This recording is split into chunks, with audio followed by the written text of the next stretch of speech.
नमस्कार, मी लतिका। आज मी तुम्हाला झटपट असे तिळाचे लाडू बनवून दाखवणार आहे। त्यासाठी बघा बिन पॉलिशचे तीळ घेतलेले ते 200 ग्रॅम आहेत।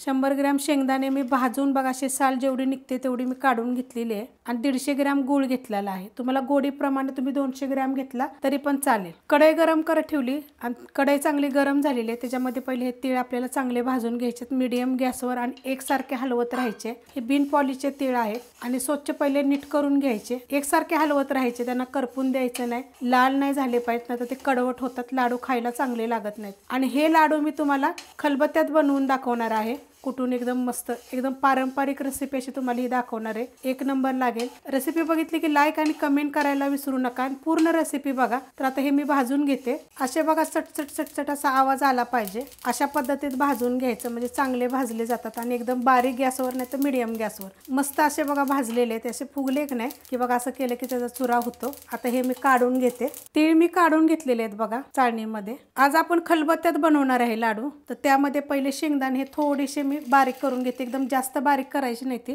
साधारणसे बारीक करायचे की खाताना आपल्याला दाताखाली आले पाहिजेत। शेंगदाणे बघा मी कुटून घेतलेले आहेत, आता मी काढून घेते। अशा पद्धतीने बघा मी कुटून घेतलेलं आहे, जास्त बारीक पण नाही जास्त मोठं पण नाही, खाताना आपल्याला दाताखाली आलं पाहिजे अशा पद्धतीत करून घ्यायचं। आता खलबत्त्यामध्ये आपण थोडे थोडे तीळ टाकायचे आणि कुटून घ्यायचे। तीळ आपल्याला बारीक कुटायचे आहेत एकदम। यानं काय होतं, चव छान येते। खलबत्त्यात असं कुटून केलं की नाही की लाडवाची चव एक नंबर येते। तुम्ही लहान मुलांना, वयस्कर लोकांना कॅल्शियमसाठी, शरीर हाडांसाठी खाल्लेले चांगले असतात। खूप साऱ्या कमेंट आल्या होत्या की तुम्ही तशा पद्धतीत दाखवा, तर मी हे तुम्हाला दाखवते। तर हे मी कुटून घेते बघा, अशा पद्धतीनं बारीक करायचे एकदम, म्हणजे जी लाडवाची चव असते की नाही ती मस्त येते। बघा किती बारीक झाले, अशा पद्धतीनं करायचं। तर मी आता अशा पद्धतीनं सगळं करून घेते। तीळ बघा मी सगळे कुटून घेतलेले आहेत, अशा पद्धतीत बघा कुटलेले आहेत मस्त असे बघा बारीक कुटायचे, म्हणजे त्याच्यात चव छान येते।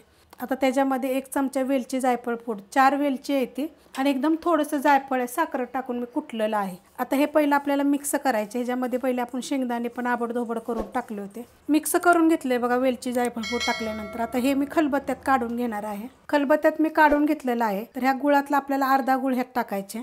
अर्धच काढलेलं आहे, पूर्ण नाही काढलेलं बघा, कारण की छोटा खलबत्ता आहे त्यामध्ये होणार नाही ना तसं कुटायचं असं। जर तुम्हाला शेंगदाण्याचे लाडू पे अशाच पद्धतीत जर पाहिजे असेल ना तर त्याची पण लिंक मी देते।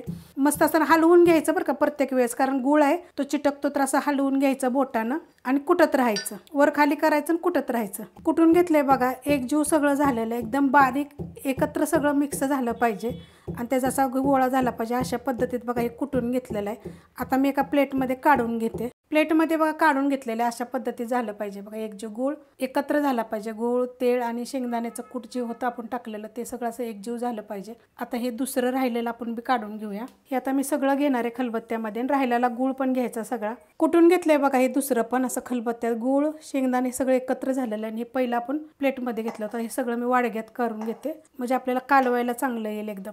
काढून घेतलेले आता ह्याच्यामध्ये बघा मी हे भाजके ते थोडे ठेवले होते, कारण ते खाताना पण त्याचा कुरकुरीतपणा असा छान येतो। आणि आपल्याला 2 चमचे तूप घेतलेलं आहे बघा, हे देशी तूप आहे गायचं। तूप टाकायचं, तुपानं चव छान येते। थोडं का होईना पण तूप टाका तुम्ही। आता हे सगळं मिक्स करून घ्यायचं बघा, चांगलं हाताने कालवायचं। जेवढं बघा असं दाबून दाबून जेवढं तुम्ही कालवाल ना तेवढं लाडू मस्त असा बनेल, पण चवीला छान लागेल। तुम्ही लहान मुलांना बी देऊ शकता बघा। अशा पद्धतीत दाबून दाबून मिक्स करायचं, जेणेकरून जे गूळ आहे आपला तो सगळीकडे चांगला मिसळला जातो। आणि आता आपण लाडू बनवायला घेऊया।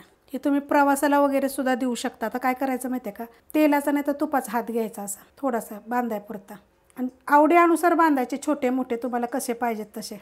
हे बघा असे मस्त बनतात, एकदम चांगले बनतात। तुम्ही हे असं संक्रांतीला वाटू पण शकता, झटपट असे होतात। जर तुमच्याकडे खलबत्ता नाही तर तुम्ही मिक्सरला हे सगळं एकत्र बारीक करू शकता। हलकंसं पहिलं तीळ करून घ्यायचे, शेंगदाणे करून घ्यायचे बघा, किती मस्त असा झालेला आहे आणि पटपट बांधला जातो आणि किती सुट्ट आहे बघा, तरी सुद्धा बांधला जातो, कारण की मी हे दाबून दाबून सैल केलेलं आहे सगळं।